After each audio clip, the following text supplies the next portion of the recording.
Did you know an estimated 300,000 concussions happen annually? Concussions are a major problem in sports, especially football. With helmets and hits, football is dangerous and head injuries are common. Concussions are ruining football.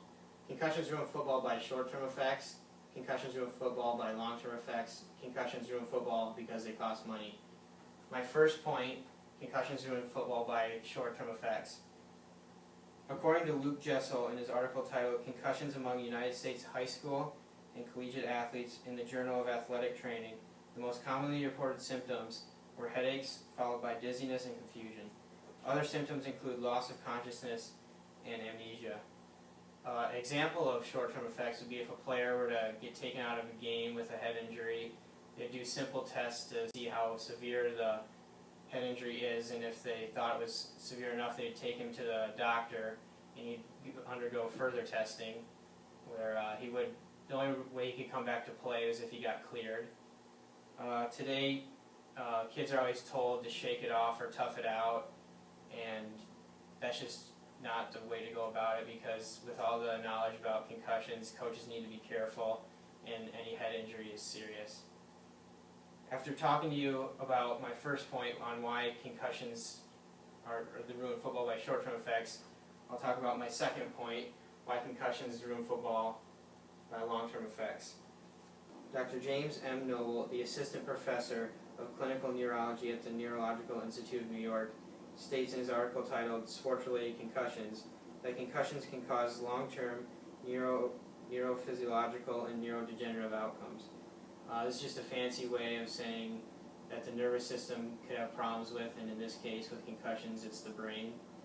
Any hit to the head involving concussion can be serious, and the really severe ones can be compared to with Parkinson's and Alzheimer's disease.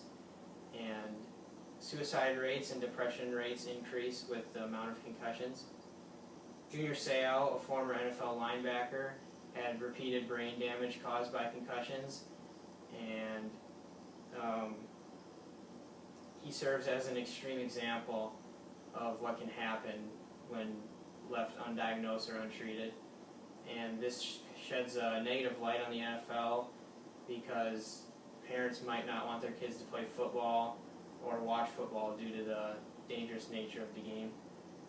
And that's why concussions ruin football through long-term effects. My third point, concussions ruin football because of the cost.